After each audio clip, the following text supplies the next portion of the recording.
The interpretation feature will work. Andrea wird jetzt Andrea erklären, wie die spiegherà come Übersetzung funzionerà il sistema di traduzione.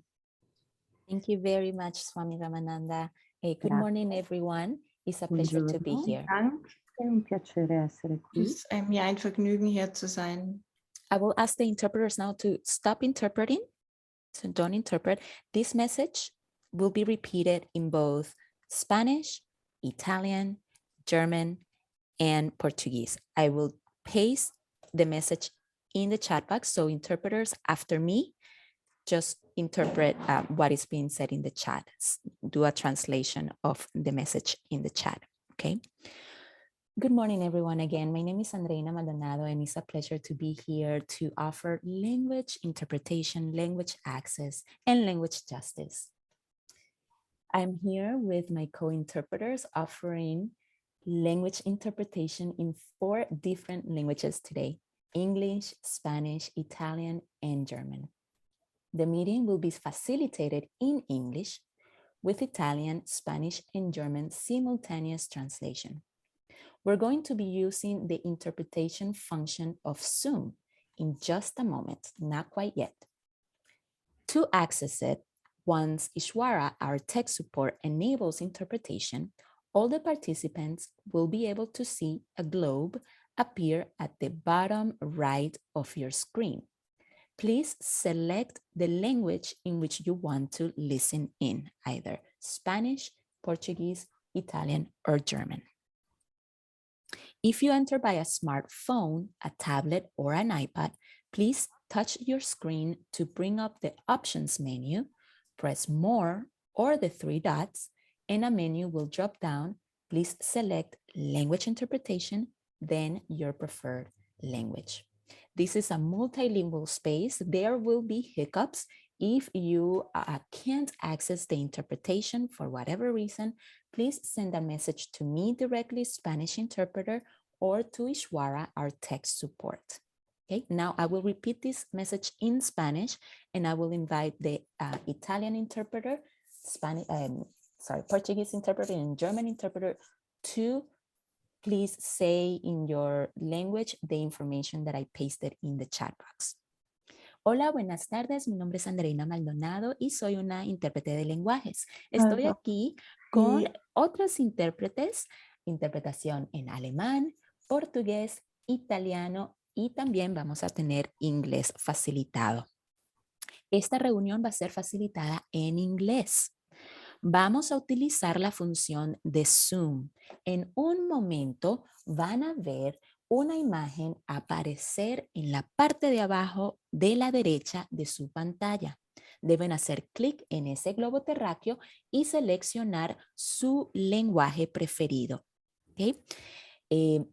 Si está entrando por un tablet o un teléfono, por favor haga clic en los 3 puntitos arriba de su cuadrado y presione selección de interpretación y luego ahí seleccione su lenguaje. Va a pasar en un momentito, todavía no. Now I want to invite the Portuguese interpreter to please just say the information in the chat box. Thank you.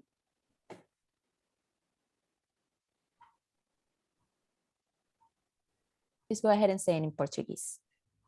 Oh, well, okay, just let me find the beginning a second. Ok. Boa tarde, pessoal. Meu nome é Luciana Takashi. É um prazer estar aqui oferecendo para vocês essa interpretação dessa palestra, desse evento de hoje para o português, numa busca por acessibilidade em relação aos diferentes idiomas, por justiça em relação aos idiomas. Eu estou aqui com meus co-interpretadores, não sei, intérpretes, essa é a forma certa, oferecendo então 4 diferentes idiomas aqui hoje: inglês, espanhol, italiano e alemão. E português. Então, na verdade, são 5. E que mais? E tudo isso nessa tradução simultânea. A gente vai usar uma função de interpretação aqui do próprio Zoom, né, onde a gente vai aparecer aqui falando para vocês, e essa função vai aparecer daqui a pouquinho, uma vez que Ishwara, o suporte técnico, acionar essa ferramenta de interpretação ou tradução. Todos os participantes vão conseguir ver um globozinho, um globo mesmo, uma bolinha, que vai aparecer lá na parte direita da sua tela, lá embaixo, do lado direito da sua tela, e aí você, por favor, vai selecionar a língua, o idioma no qual você quer ouvir. Então, no caso dos brasileiros, vocês vão selecionar português, ok? Na língua que vocês querem ouvir. Se você está utilizando um smartphone, um tablet ou um iPad, você vai tocar a sua tela e vai naquela parte de opções ali do menu. E aí você vai apertar o que está escrito mais ou aqueles 3 pontinhos que tem assim lá embaixo na tela para ver todas as opções. Aí você seleciona o português para você escutar a minha tradução. Então, esse é um espaço de multi-idiomas, de várias línguas, e pode ser que haja alguma confusão aqui, algumas dificuldades para acessar essa interpretação, essa tradução, e qualquer que seja o motivo dessa dificuldade, você tem que mandar uma mensagem direta para a Andreina, que é a intérprete de espanhol, ou para o Ishwara, tá? Ou fale comigo, que eu posso repassar para o pessoal do Tech Support, ok? Obrigada, obrigada. Now I will invite the German interpreter to please say the message in the chat box in German. Also, wir grüßen euch sehr herzlich. Diese Veranstaltung wird in 4 verschiedene Sprachen übersetzt. Das erfordert jetzt von euch die Möglichkeit oder gibt euch die Möglichkeit, die deutsche Sprache zu wählen. Ihr könnt es in Italien, in Spanisch, Portugiesisch, Englisch oder Deutsch als Simultanübersetzung hören. Und ihr seht aber ich sehe es eben leider nicht, unten ein Globus, auf dem man die Sprache wählen kann. Und vielleicht könnte mir jemand eine Rückmeldung geben im Chat, ob das funktioniert.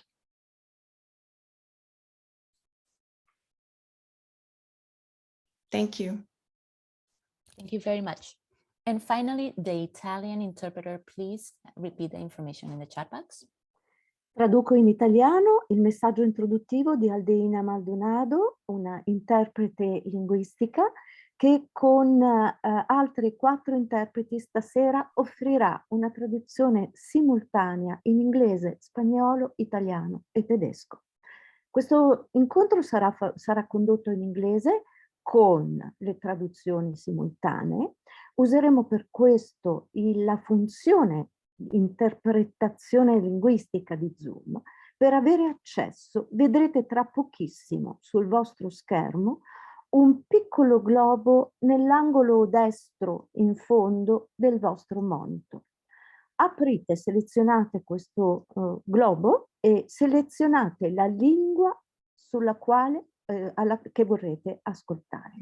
Se vi state connettendo da una smartphone, un tablet o un iPad, vi invito a toccare il vostro monitor, il vostro schermo, aprire i 3 puntini dell'opzione menu, premete More o più sui 3 puntini e si aprirà il menu con la possibilità di scegliere la lingua di vostra competenza. Se vi sono delle problematiche, vi preghiamo di scrivere nella chat un messaggio a Ishvara oppure Andreina. Grazie. Beautiful. Now, Ishwara, please assign and enable the interpretation. All participants must select a channel. We'll give it a try and it's going to be fine. Let's breathe through it.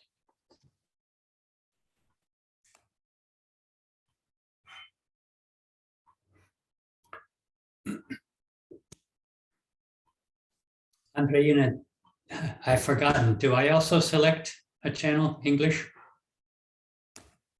Thank you.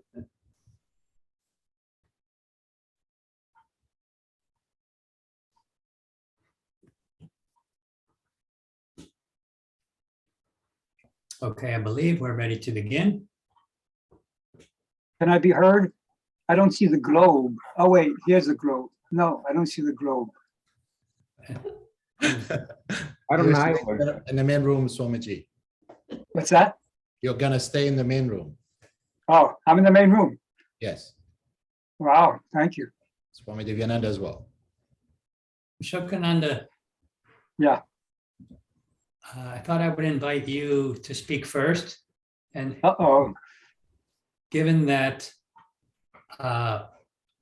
we've taken some time getting ready, and we want to allow time for questions, let's each of us speakers take about 10 minutes to offer some thoughts about today's topic, and then we can open the floor to questions. Wow, I hope I can talk as slowly as you. I'm not used to that. But you can go, what is it? Shh. Is that it? Shh. Okay. All right. I want to thank Ramananda ji and the San Francisco IYI and all the people who are making this possible.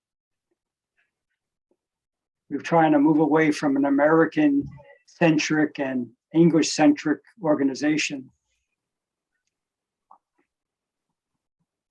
So this is our first attempt to do this on Zoom this way. I feel that the purpose of my life is to remember who I am.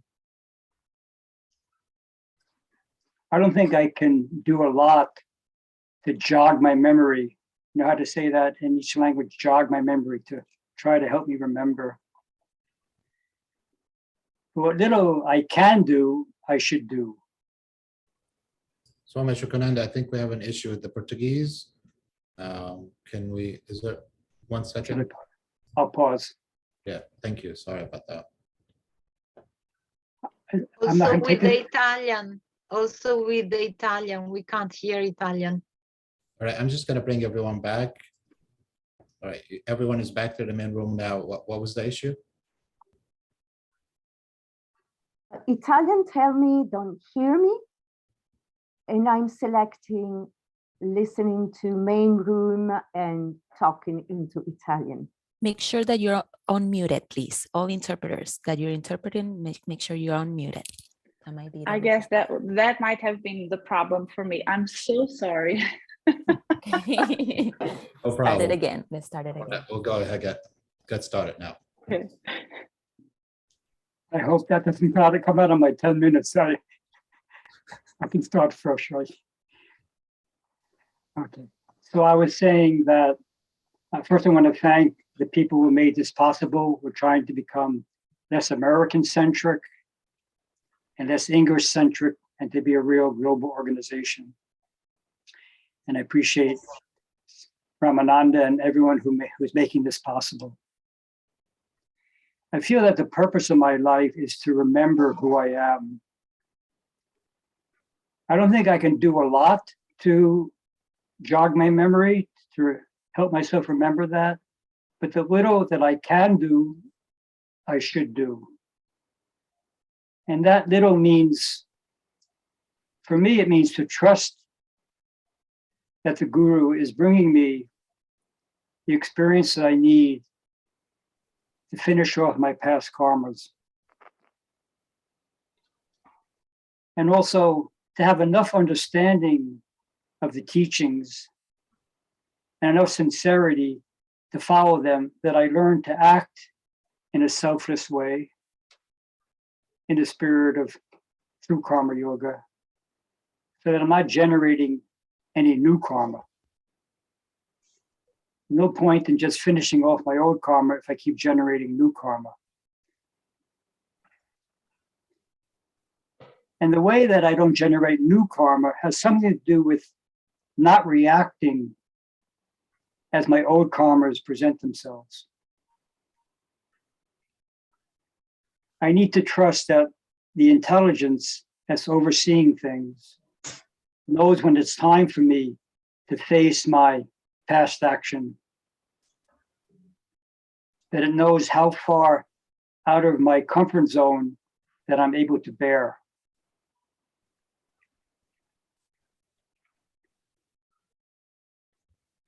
I was talking with someone yesterday, and we were talking about the importance of surrender and accepting our destiny on the spiritual path.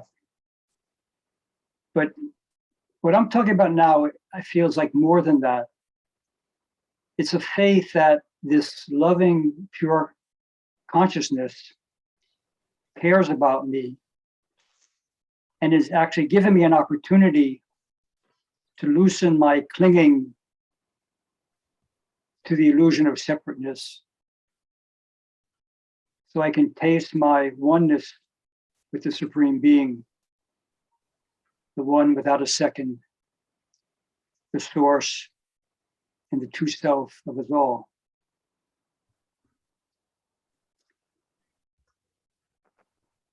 Before the pandemic, I was doing a lot of traveling, and traveling gives a lot of opportunities for being pushed outside your comfort zone. And I'll quickly tell one example so that I can share how I did my best to hold on to the teachings, but I didn't do as well as I had hoped. And Parvati will remember this, I'm sure, maybe even better than me. I was on my way from New York to a flight to Milan. And on the train to the airport, I was reading my email, and I was supposed to go to Australia soon after that. And my host in Australia asked for my passport number. So I took my passport out, I typed it in my laptop, I sent it to her. Then I got to the airport, and I got to the agent who was going to check me in, and she asked my passport, and I couldn't find it right away. And I couldn't find it, and I searched all over. And then I realized that I don't have my passport. So I must have lost it on the train. So I asked her what I could do. She says, well, I can try to get you on tomorrow's flight. You can't get on this flight, of course, but I can try to get you on tomorrow's flight, same time, 7 p.m. So I went back to the city, and I asked the lost and found if anyone turned in a passport. They said no, but they'll keep checking. Then it was about midnight. I called the passport agency. I told them what happened, and they said, you have to tell us right now. You can either cancel your passport, which means you'll never can use that again, or you can keep looking for it. So I tried my best to quiet my mind and said, cancel the passport. So I asked them how I can get a new passport very quickly. They said, if you get to the passport agency like at 6 a.m., because the line begins to build by then, there's a chance you can get a passport that day, same day, and maybe make it to the airport in time. So I got there like at 6:20, and already there was a long line. I finally got to the place where I told them my situation. They said, well, it's possible. It's $250. And go home and come back at 2 o'clock, and we'll see if it's ready. So I came back at 2. The flight's at 7, and I should get to the airport close to 4, 5 o'clock. It wasn't ready at 2, wasn't ready at 3. I think it was ready around 4:30. So all the while, I'm just thinking of how to hold on to the Guru.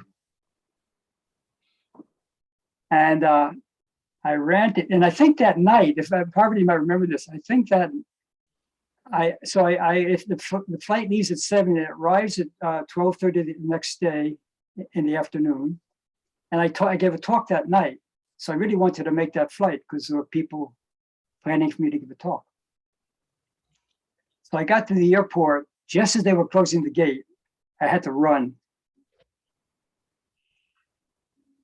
And first, of course, I called Parvati right away. And I said, don't come pick me up. I'm not coming. I'm not going to be there. I didn't call her. I had to email her. And that's something that sticks to my mind. And every day I need to be prepared for something challenging, difficult, and uncomfortable to present itself.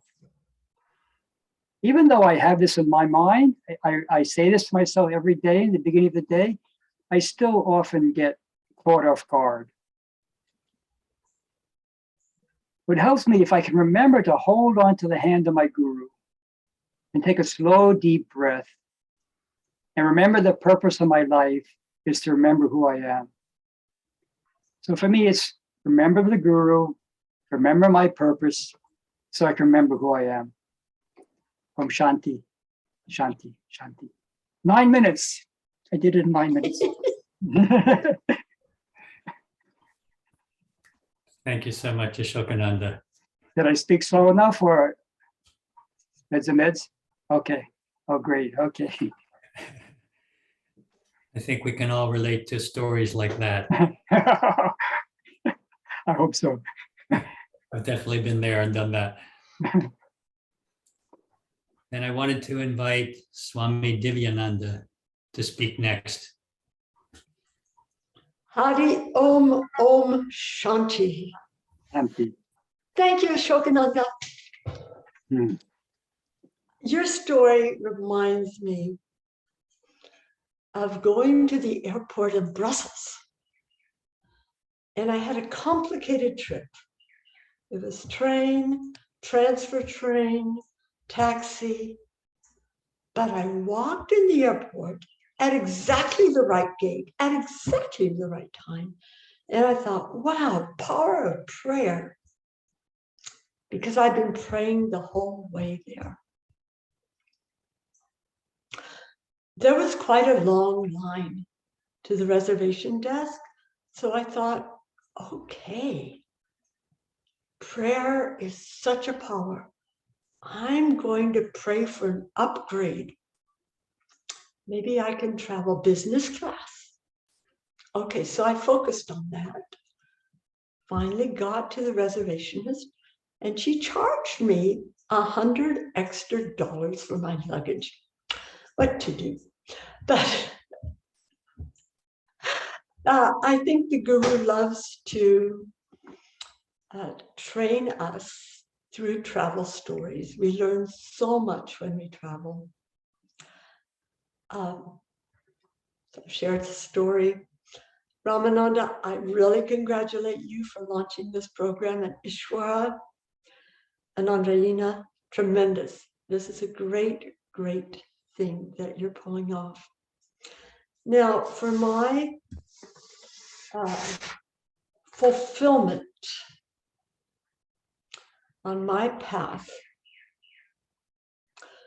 for me, it's all about the guru and all about suffering. And this started long before I got on the yoga path. So as a young woman in college, I became very depressed. And I thought we should end this show. This lifetime is not working out. It's a failed attempt. Suicide is the only answer. But I also failed at suicide. I could not even prick myself with a pin. I could not. So I realized, okay, can't commit suicide. So what am I going to do differently? What's the purpose of being stuck in this body for 80 or 90 years? The only thing I could come up with as a youngster, an atheist, was I should be a better friend to my friends. Okay, so I took that. And lo and behold, it matched with Swamiji's teachings. Live to serve. That's his foundation. It shows up in every satsang. It was there across his letterhead. He said, be selfless, enjoy peace, watch out for the mind. So easy to be tricked into selfishness. So it was a match. I love my yoga path. I love integral yoga teachings. And one day I went to a workshop by Meenakshi Honig. This was 40 years ago, at least 40 years ago. The workshop was on goal setting. And Meenakshi led us in a series of exercises to help us define and concretize our life goals. During the workshop, she brought out a point that affected me deeply.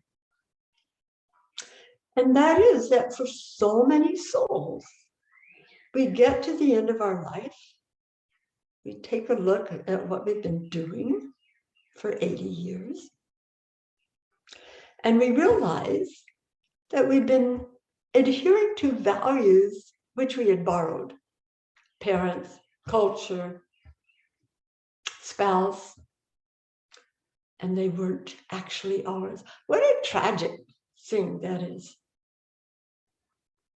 to give over a lifetime to adopted values. So that scared me. It scared me. And I use a set of practices that Meenakshi taught 40 years ago, and I'm still doing them. So here they are. 1, I write letters to myself addressed Dear Divyananda and signed Swami Satsang. I do this twice a year. And what's amazing is in my handwriting, from my mind and soul comes wisdom. A lot of those letters are just one paragraph, signed love and blessings. Sat, S-A-T. That's how he would sign it, S-A-T, 2 dots underneath. There has always been amazing wisdom in those letters. Or alternately, I do a time warp. I think of myself at 95 and imagine myself on my rocker at the Yogaville rest home, looking down at lovely lotus and doing a life review. During that life review, I noticed 2022, month of April, what's going on? And again, I write a letter from the old lady to today's person. Just a few lines. It's basically the same kind of information, a different imaginary source, but again, so full of wisdom. Now, Meenakshi gave 2 other exercises. What would you do if you had unlimited resources, vast wealth, terrific energy, good connections? Yes, what would you do if you had unlimited resources? And that gives us the opportunity to expand beyond our imagined limitations. Because we don't want to get to the end of our life. I think, in fact, we will ask ourselves, did I do enough? I had a healthy body. I had an enlightened guru. I had a path, a beautiful, sacred, noble, yogic path, sannyas no less. Did I do enough? So to dream a little bit, I think it's essential. We need those dreams. One more practice. If the doctor said, sorry, Swami, You've got 2 months and that's it. What would I give my time to? What are my real priorities? Okay, so there you have it, 4 practices. I've been doing them for 40 years. It gives me some security that I'm on the path that this soul is meant to walk.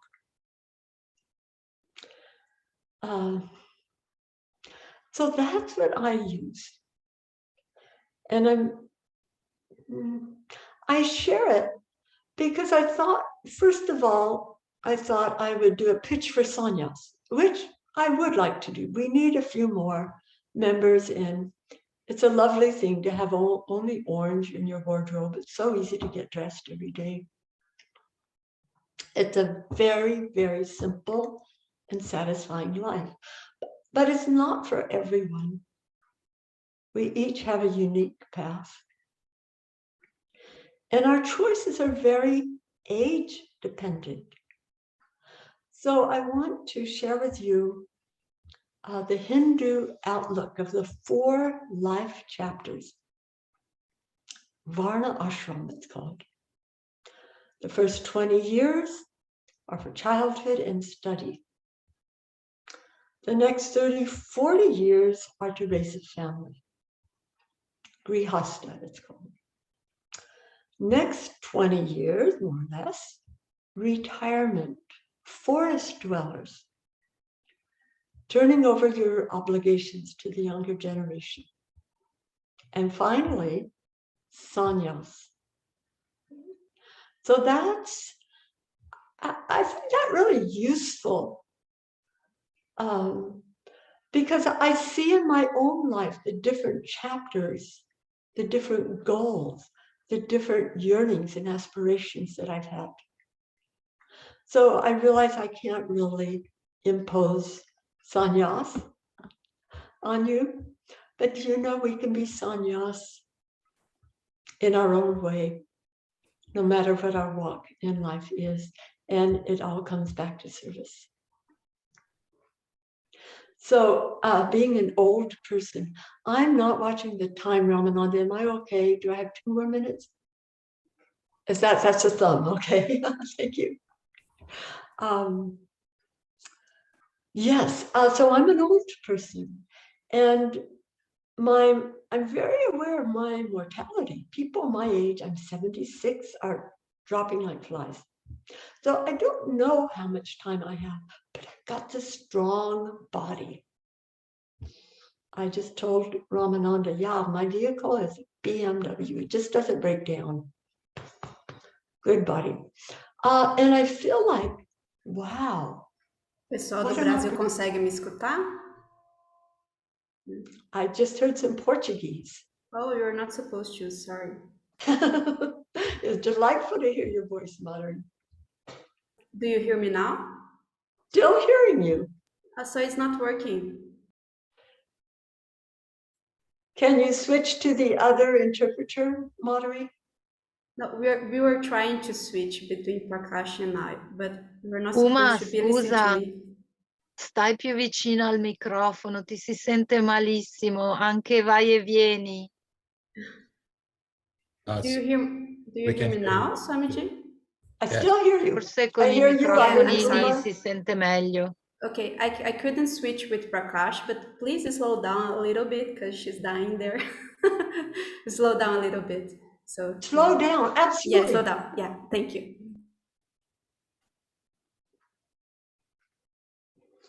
I was killing Prakash, going too fast. I'm so sorry, Prakash.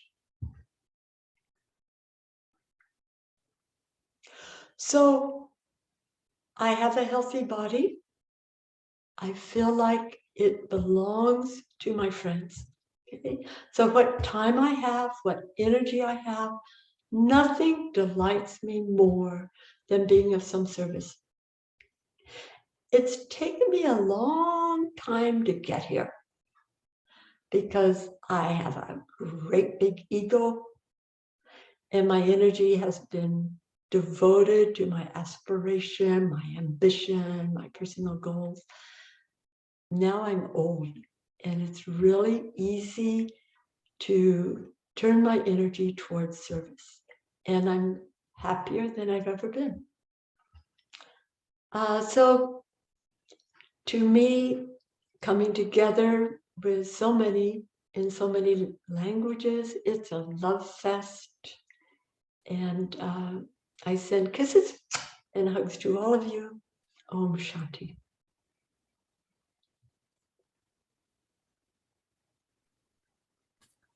Thank you, Divyananda. Om Swami Ramananda, if I may just say something. Please. Everyone, there seemed to be some kind of trouble with the interpretation, with people cannot hear very well. We apologize. We will perfect it next time. This is just kind of like our first time trying this, so please bear with us, and we appreciate your patience. Thank you.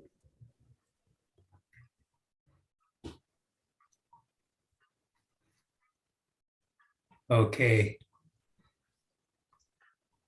Maybe we can do a little bit of practice together that will enable us to slow down and give the interpreters a rest.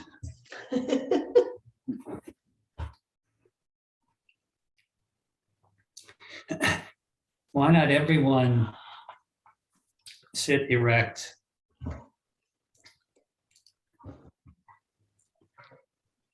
Move a little bit in some way that might help release any tension.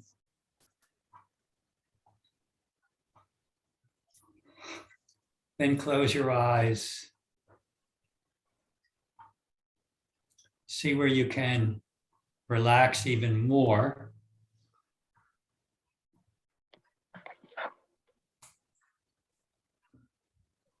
And in whatever way you know how, take a few deep breaths.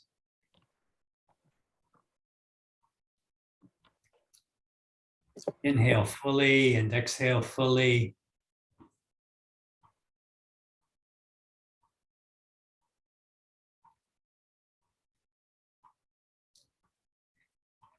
And then relax the breath.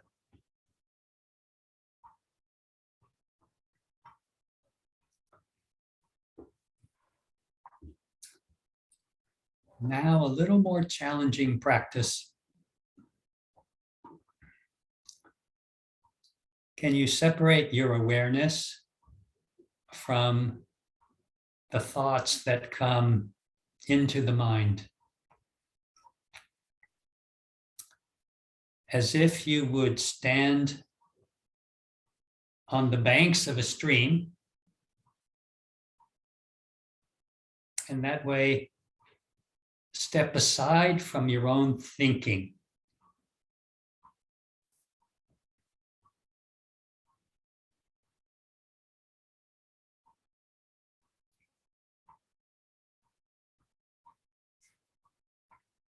Become an observer to your own thoughts.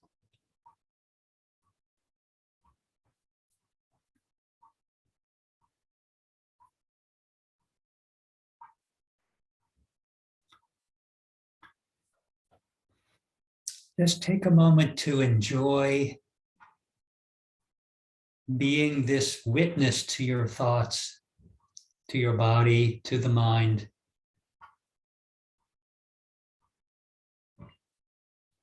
And as the witness, you can rest there, observing the thoughts, but not being them.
You can open your eyes when you're ready.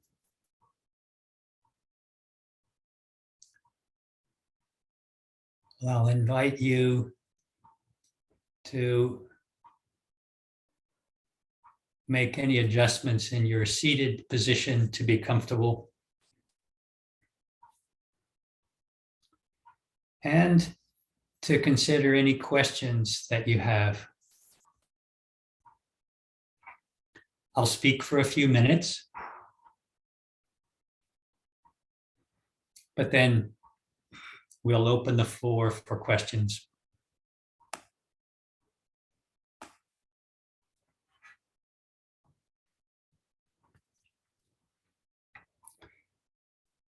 When I was considering this topic of fulfillment, I also thought immediately, as Divyananda said, of service.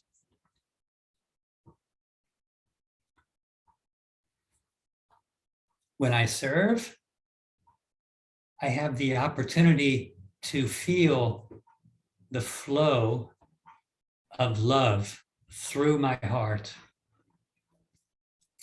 And I don't mean romantic love. We might call it compassion. To feel this natural sense of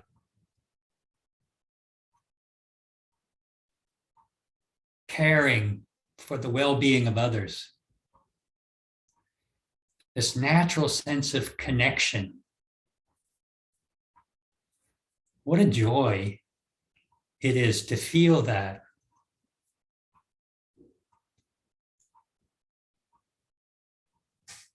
I think it's what we're meant to feel. I think it's what the goal of all spiritual practice is to feel this connection with all of life, with each other,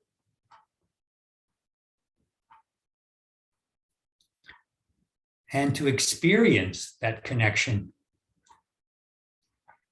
by giving and serving.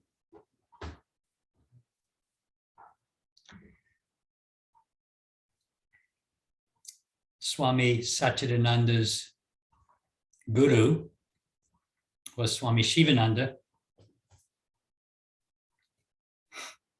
And he used to summarize the teachings of yoga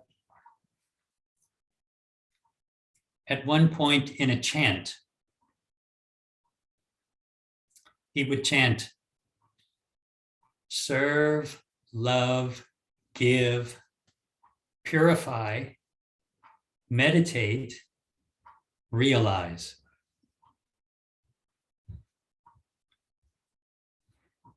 Serve, love, give, purify, meditate, realize. To me, that's a great, great message. And I note that the first three things that he proposes we practice: serve, love, and give.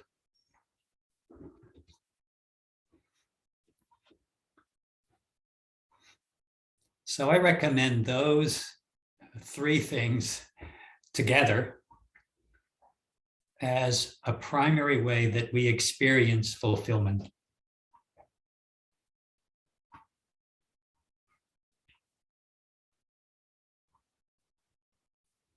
When we are genuinely caring for the well-being of another person, that's when we're aligning ourselves with a higher will and we're experiencing our true nature. That is the expression of who we truly are. Asokananda spoke about wanting to know who he really is.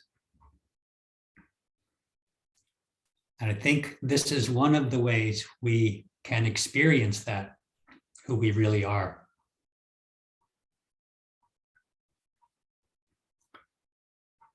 Of course, some things are easily done with love and compassion. And some things are not. Ideally, we all have something we can do regularly that is a way of giving and serving in our lives. Like cooking for your friends, or taking care of your pet, or gardening,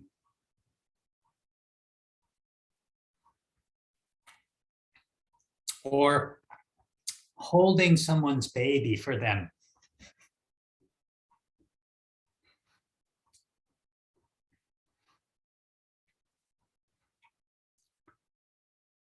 But ideally, we bring this intention to serve and love into more and more things that we do. And that's where the challenge of life comes in.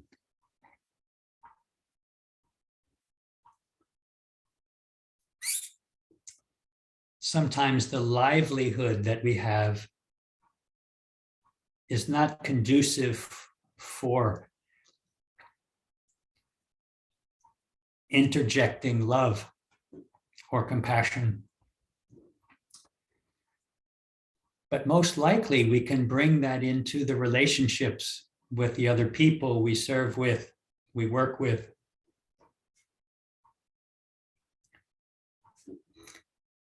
I still remember this story that Divyananda told years ago. I think I remember it better than she does. The story of how she once had to work in an office. And as a young Swami, a monk, right? She spoke about sannyas, which means a monk in the yoga tradition. As a young Swami, she didn't feel a natural connection with the other people at her work. After all, she was vegetarian. They were meat eaters. They lived worldly lives with different values. I'm sure we're all placed in situations sometimes where we look at the other people around us and we think, I'm a little yogier than they are.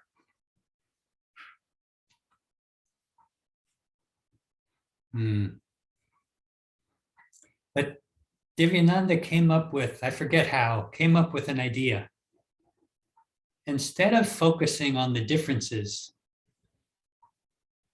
let me focus on some virtue, some good quality in each of these people. And she easily found something to admire or appreciate in everyone at that office. And I might be projecting now, but I'm going to say that she grew to enjoy being with those people and felt that she had things in common with them. And I think that's the opportunity given to us everywhere we go.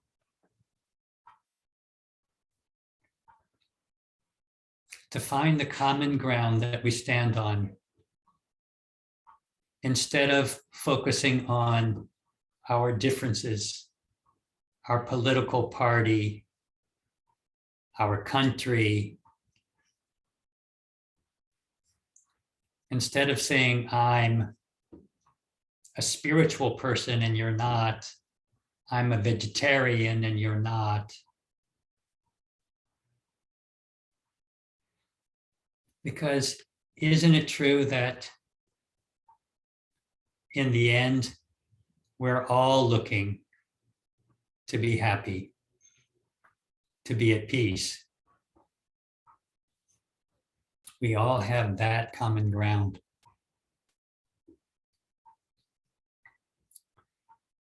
So to me, the key to fulfillment is serving and giving. But in order to do that, I also need some form of regular spiritual practice, some meditative practice that enables me to see the problems that my own mind creates, the divisions that my own mind creates, the sense of separation.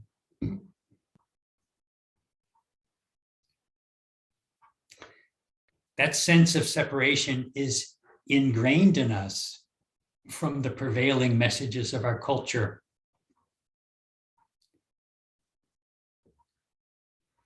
That sense of selfishness that comes from wanting to take care of only ourselves is like a prison.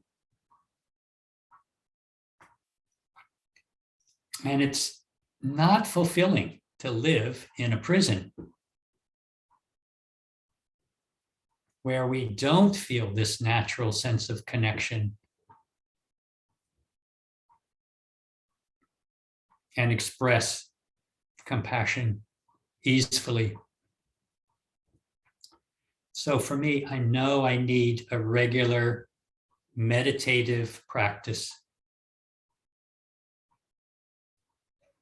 that helps me see my own mind and separate myself from the old belief systems that came from the culture I live in that are not really who I am.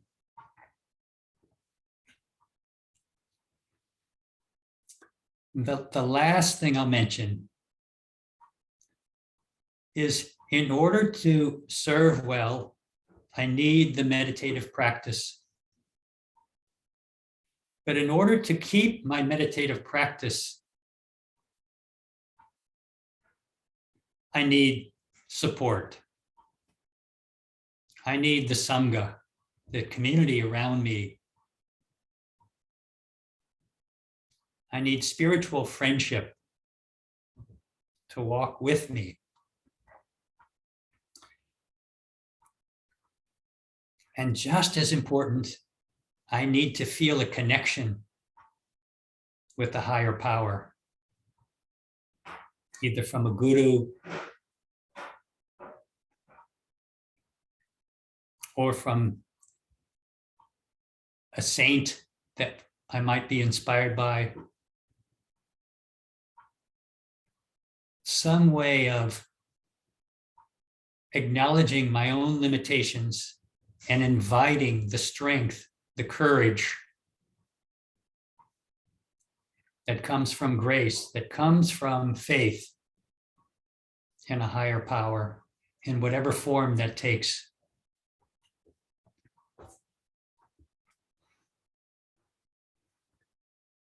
So whenever I see the limitations of my own willpower, my own strength, and I see them every day, I'm reminded to ask for guidance. As both Asokananda and Divyananda spoke about.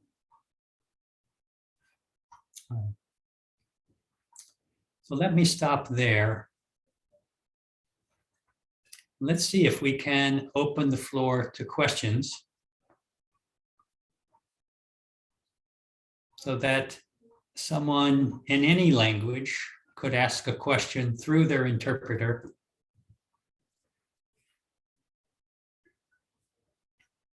And then the interpreter can convey that question to us.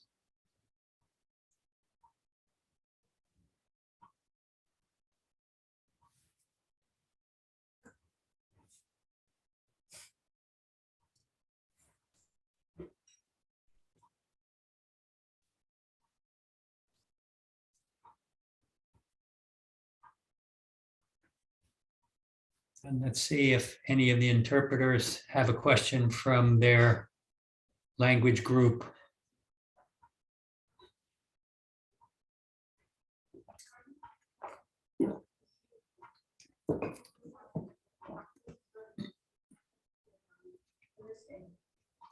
What the English speaking people do? True. Anyone with a question in English can go ahead and unmute yourself.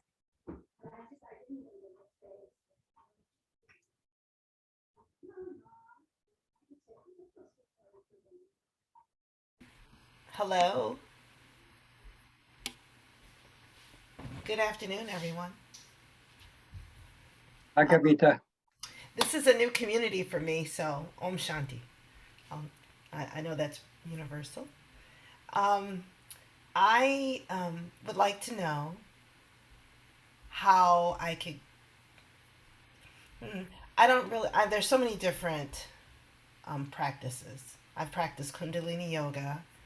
I've been in a sky breathing course this weekend for BIPOC, people who identify themselves as people of color. And now I'm here with you all. I'm sorry, can you slow down a little so the interpreters can? Sure. Thank you so much. Sure. So I'm seeking to locate myself inside this group. And so what's really resonating with me is a conversation around service. I am 58 years old, and I'm so happy to be 58. And I really resonated with Swami Divyananda and what she said about looking back and looking at how did I spend those past 80 years. COVID stopped the action for me, among some other things. However, that year, 2021, of living not by myself, but in some respects, yes. My husband was in California and I was in Virginia, and we had a long distance relationship for a year, and I had the opportunity to go in and realize that I was living my life based on the values of others. And so now I'm at a place in my life where I'm trying on different wardrobes to see exactly how I planned to spend the next 58 years, more or less, of my life. So that's why I'm here. And thank you. I bow out. Thank you, Kavita.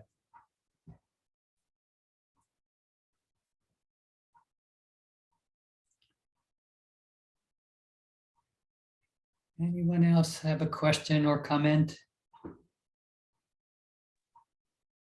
Kavita can try on all the clothes she likes, see what fits, and also occasionally just go naked.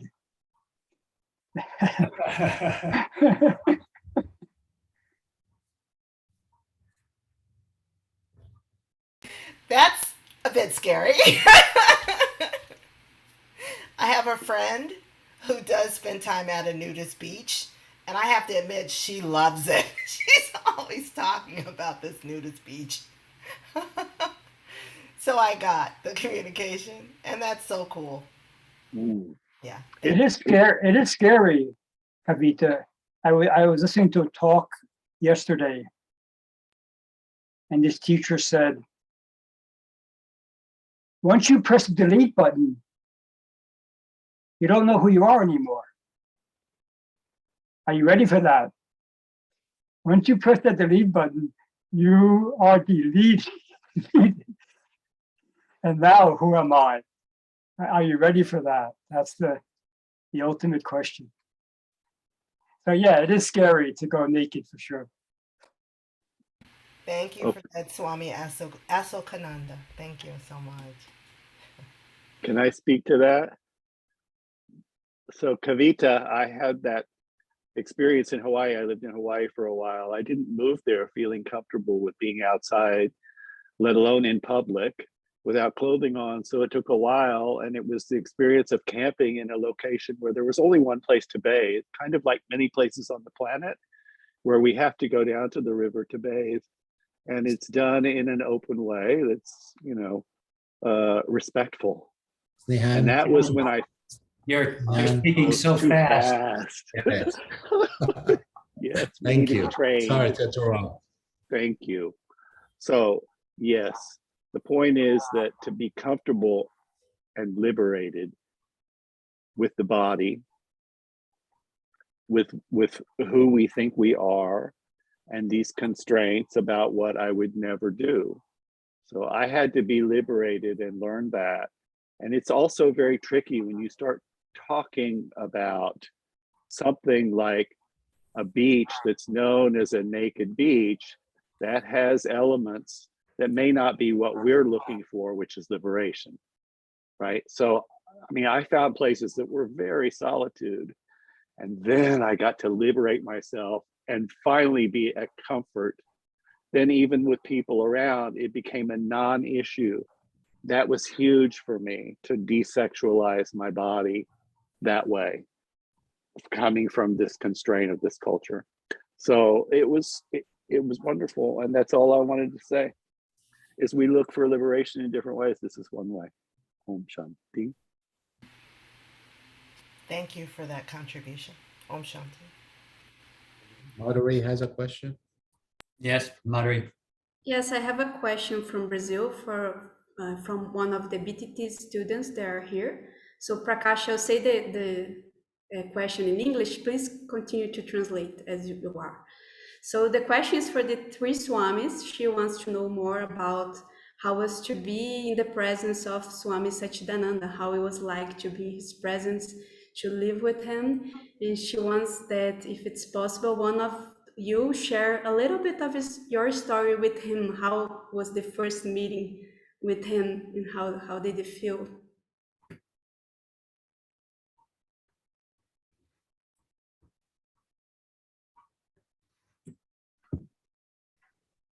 Divyananda, go ahead. Thanks. I didn't like him.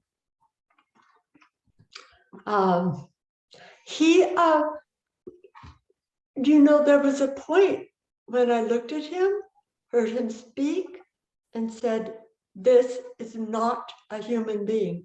And it was scary. His thoughts didn't sequence themselves like ours do. He didn't occupy space like we do. He could be bigger or smaller. He was very powerful. So the first time I saw him, I said, not for me. Until I got home from the satsang and I was just throbbing with energy.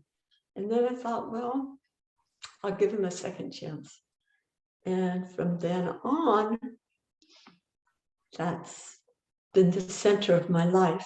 But there was one thing in particular, which is that he saw into us, he saw inside of us our soul essence, and he was in love with that. But it wasn't this personality that he loved. He would look in my eyes and love that which I carry around inside of me. And that was extraordinary, to realize that within me is something he could love so much.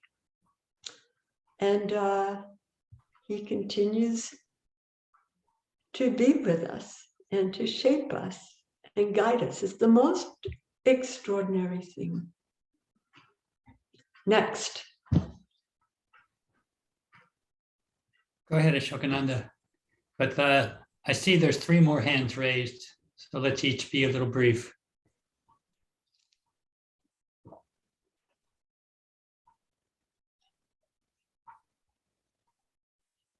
I never knew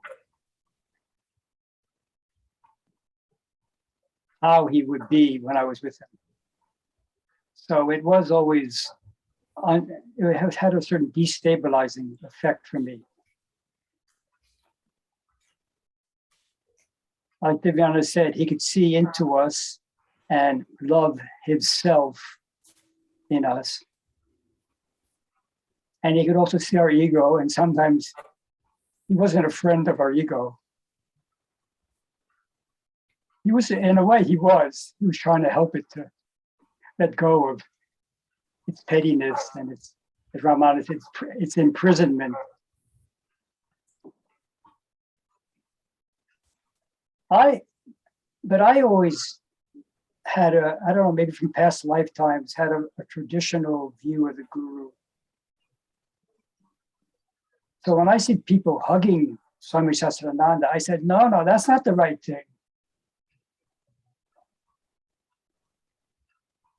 Stop. Am I talking too fast? No. Okay. Yes, you are, Swamiji. I think that. Okay. Okay. Thank you, Ashwara. Okay.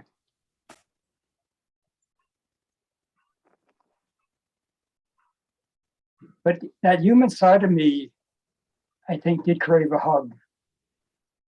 But I would never let that part come to the surface. So I always was judgmental of people who wanted their hug. And he gave it to them also. I thought, that's not the right thing. One day after satsang, we would line up and we pranam to him. He was walking by. He came back to me. He said, you know, I was very austere during that time. I went from like 140 pounds to about 102. I thought that's how a yogi should be, just skin and bones. So he walked past me, came back and said, you know, I'd like to give you a hug. I said, oh, but the problem is I think I'm going to cut myself on you if I hug you.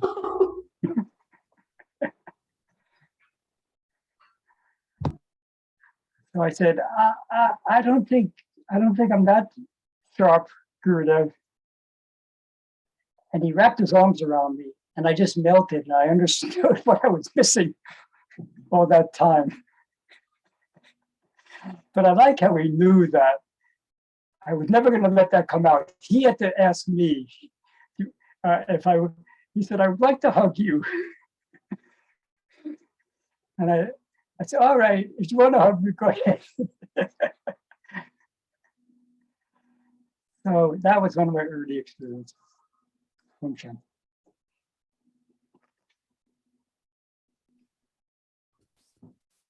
I'll just say very briefly.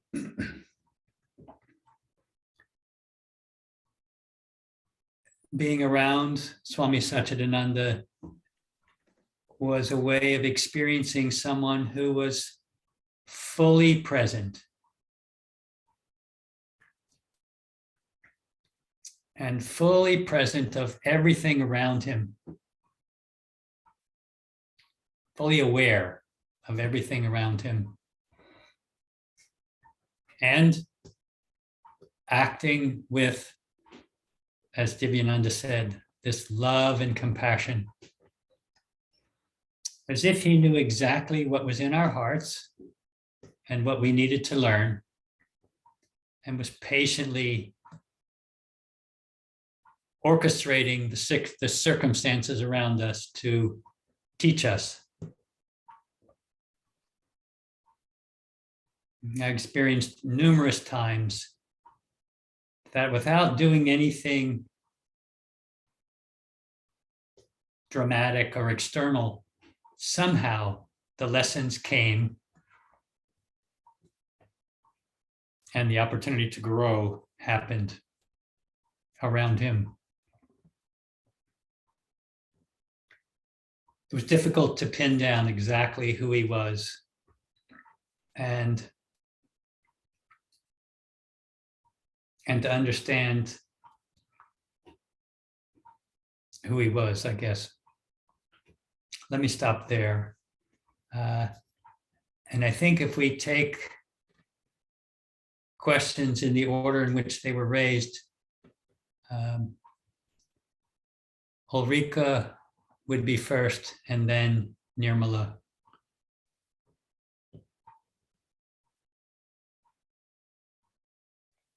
Yes, hello.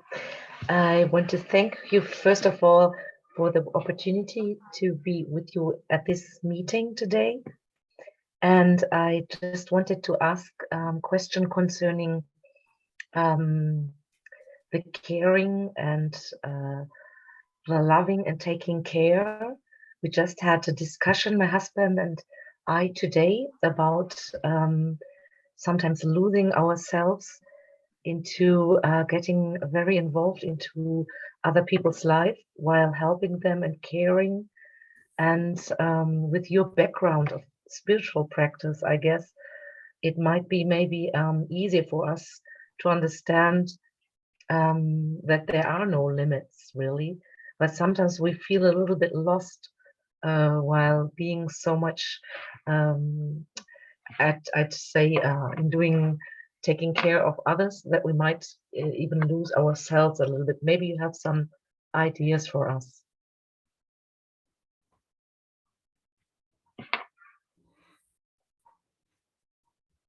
You go first, Ramananda.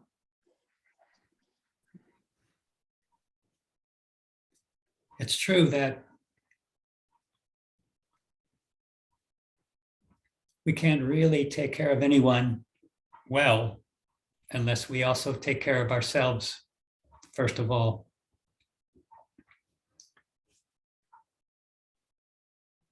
And it's difficult to watch people make mistakes or suffer,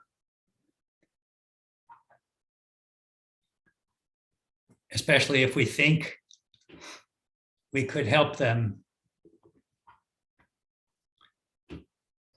I think the challenge is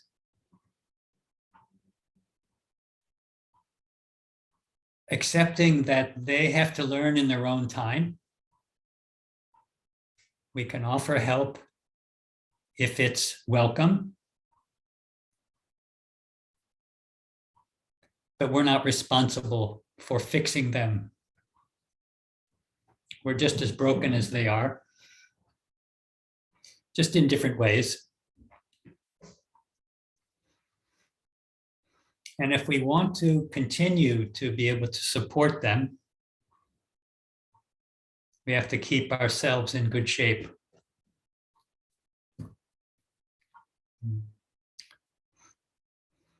So the first artery out of the heart goes to the heart muscle itself to sustain its ability to serve the rest of the body.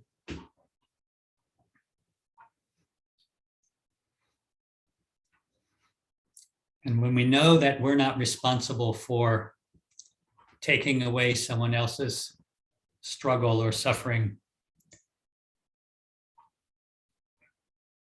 we won't lose ourselves too much, overextend ourselves too much in trying to support them. Those are my thoughts.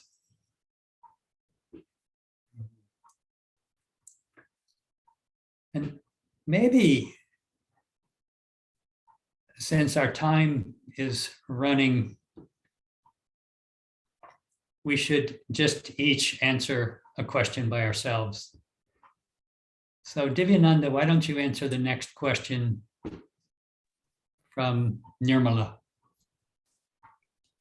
Hariom.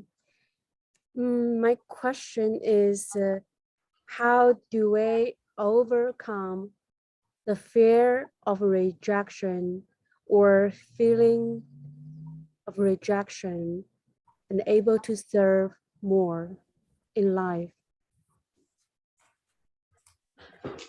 Hi, Wen. It's great to see you.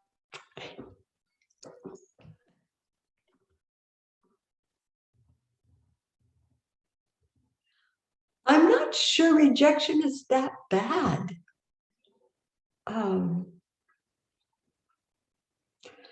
You know the story of the sculptor who chipped away at the block of granite?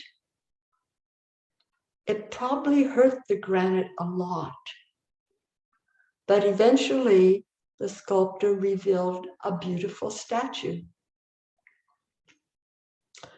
So our rejections are the way that nature and the Lord work on us and correct us. It's even when you get a meal, your dinner, sometimes we put on hot sauce to give it lots of flavor. So if you see your rejections that way, Nirmala, that they give flavor to your day and that you're being shaped, so your beauty is more and more exposed, then I think you'll start to have a new attitude. I mean, I talk about it nicely, I hope nicely, but I'm afraid of rejection. I think Ramananda is afraid of rejection. Probably Asokananda is afraid of rejection. It's universal, nothing to have any shame about. But see if you can see how it works positively and welcome it when it comes.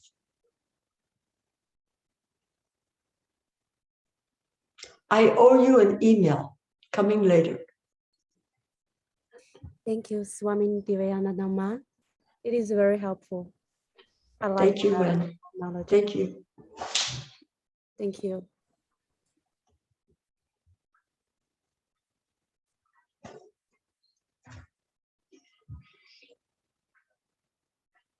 I'm all yours. It's up to me now to answer you.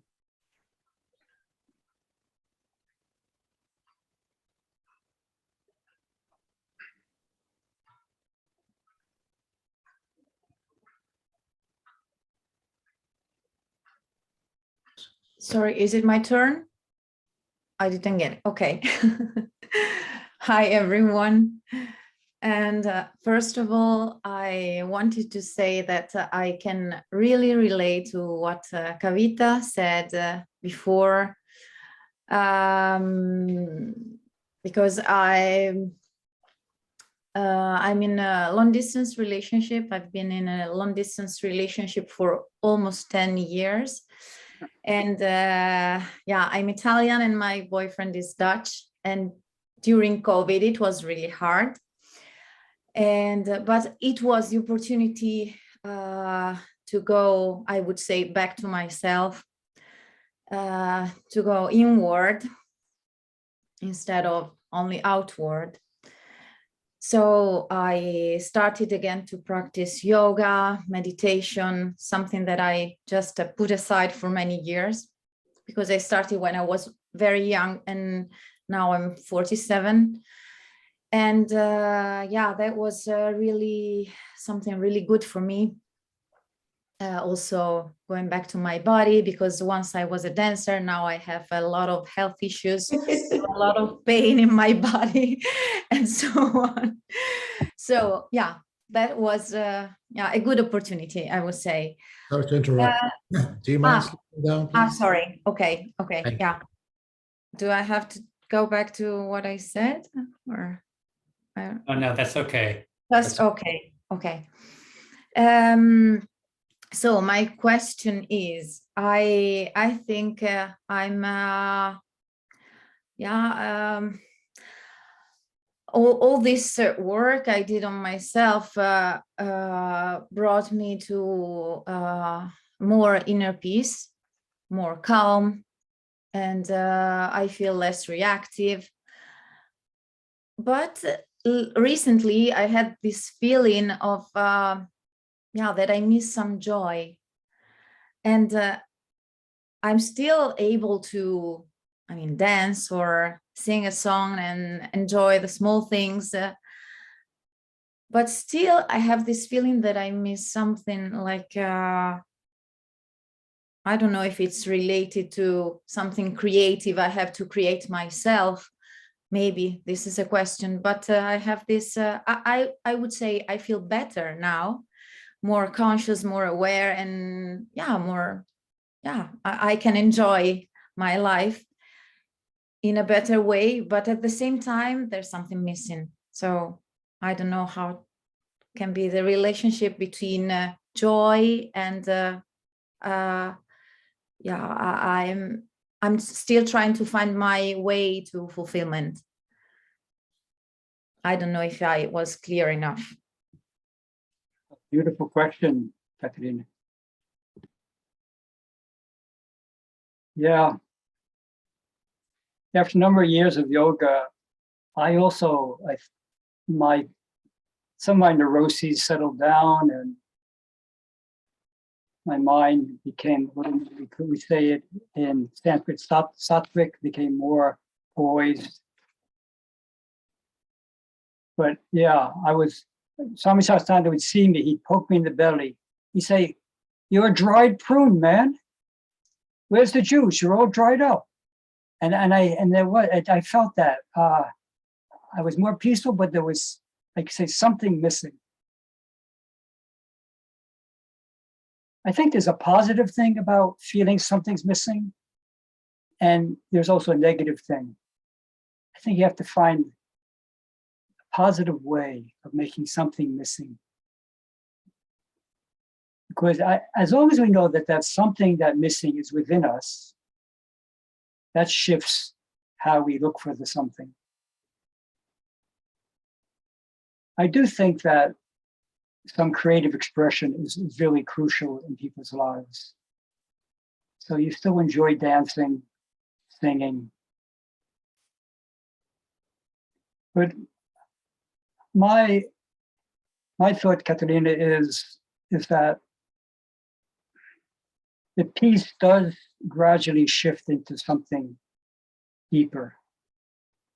And it's not the same happiness that we normally think of, but it's a certain innate bliss that I occasionally get. And I know that it's not really missing, it's there.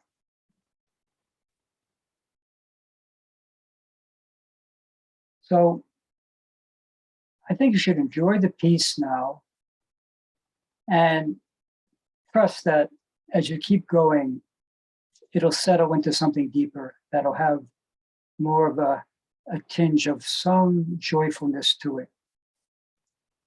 But I think it's natural for the seeker to go through periods where they just kind of contract and dry up a bit, because you're letting go of all the things that you used to think would bring you happiness. There's a contraction there. And then something sprouts from within more and more. So I'm glad you came back to yoga. Keep going. You're heading in the right direction. And if I can say, I guarantee you that the joy will gradually begin to poke its head more and more.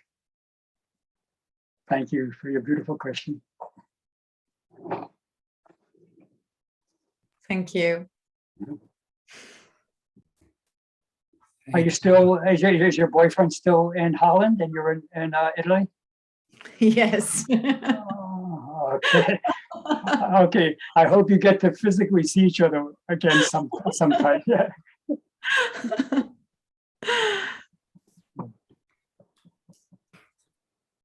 I think we've just surpassed the scheduled ending time. And to respect everyone, we should conclude. Started late though. What do you say?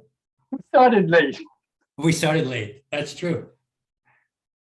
That's true. How about, see if there's one more question. Do we have another question? We should certainly. Oh, is there anyone else? Last chance, folks. 3 Swamis, you don't know when. This is a very rare thing. Who knows when you'll see us all together like this again. Please, go ahead, Hananta. Okay, I have a question. I think it would be really nice if we went to this whole pandemic, we all learned different things. And now we are starting to walk back into this new old life. And I see a lot of people with a lot of anxiety, fear, stress. What are the tips? What are your words to help those people to come back to this new old life with less stress, less anxiety, and less fear?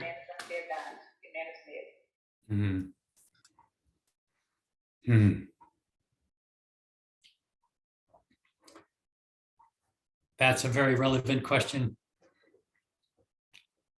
Maybe I'll share a few thoughts and then invite Divyananda and Asokananda also to comment.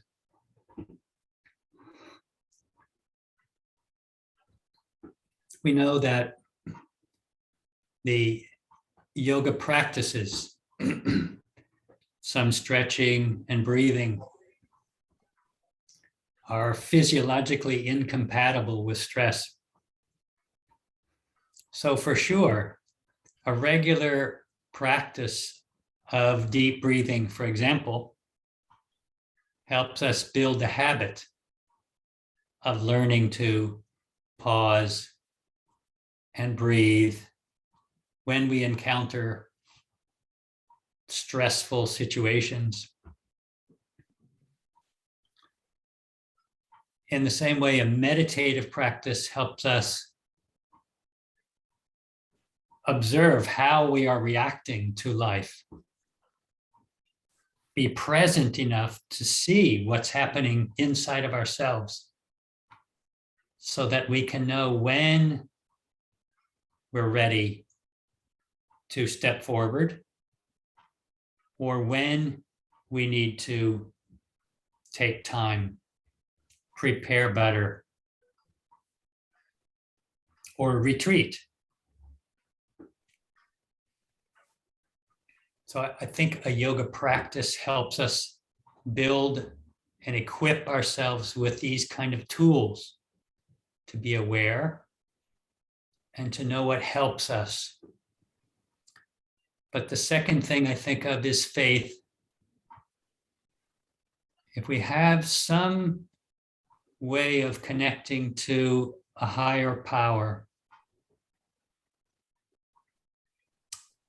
understanding and relating to the divine that is within us as well as around us. And we have faith in the guidance that can come from that source by praying and opening ourselves to receive guidance, and then accepting what comes to us and learning from it. Those are the two things I think of: our practice and the cultivation of faith and connection to a higher power. Divyananda, would you add something? Absolutely. Thank you, Renata. That's a very wonderful question, very important question. I would just say, being very brief, hold on to each other. We spiritually, we gained so much during the pandemic. And now we're facing the same old challenges so easily. We can backtrack. I think if we hold on to each other, look, Ramananda and Ishwara just gave us a new template, a new way to hold on.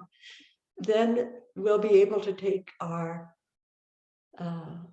spiritual development and hold on to it, even as we get re-involved in a more worldly lifestyle. Om Shanti. The last word of the satsang. Please, Asokananda. I mean, Ramananda probably say goodbye to us all, but I can briefly answer also. Thank you, Mahajyoti. Yeah, I mean, it sounds like you're talking about how to help someone else who has this stress and fear. And I think that's always very tricky. I was with my mom recently. She's moving toward the end of her life. And she's starting to hallucinate. Really, almost all the time. She's I don't know, neurons are firing, so she's like in a dream state while she's awake. She's very cognizant. I said, yeah, Ma, can you just relax into it? You know, she says, that's easy for you to say. It's really frightening when it happens. And I thought, oh, okay, I should be careful about saying, just calm down, Ma. No, it's a frightening thing. So I would never try to say. Getting the message to slow down. Slow down, yeah. Okay, thanks.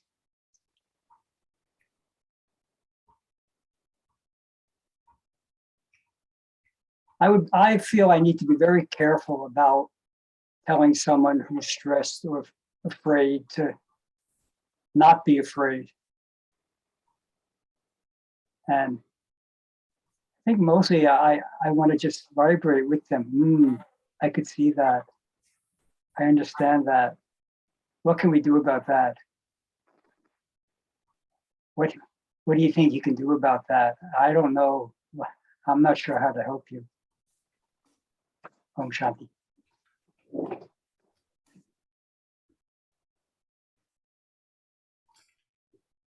Thank you, Asokananda. And thank you, Divyananda. I do think we should conclude.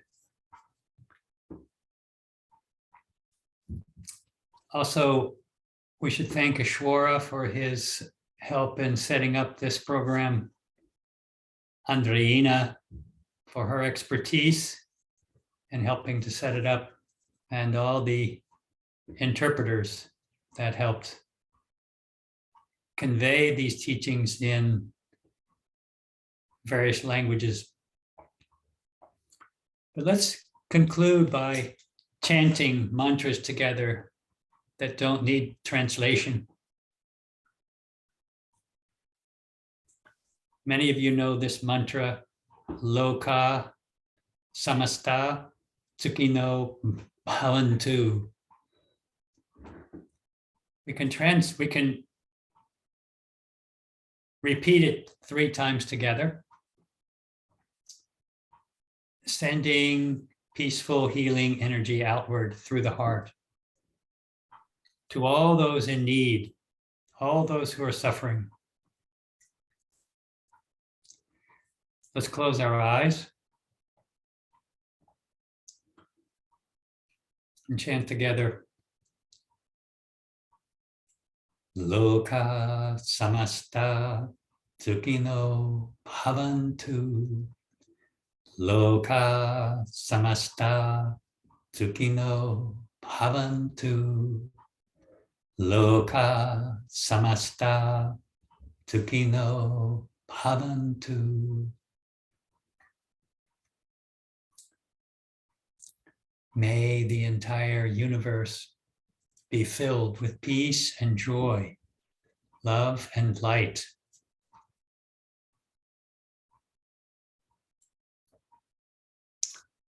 Jai Sri Satguru Maharaj Ki. Jai. Jai. Swami Ramananda, thank you so much. Our Spanish interpreter had to leave early, And now everyone is back in the main room. If you have any questions. Well, thank you all for coming. Danken euch alle, dass ihr gekommen seid.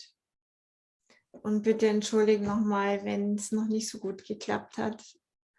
Die direkte Übersetzung ist wirklich eine Herausforderung. Ich habe es echt unterschätzt. Danke, dass ihr da wart. That sounds beautiful. We heard it. Apologies for the technical problems. Yes. I would say congratulations to our team. I love this. We love it too, Jai. Thank you.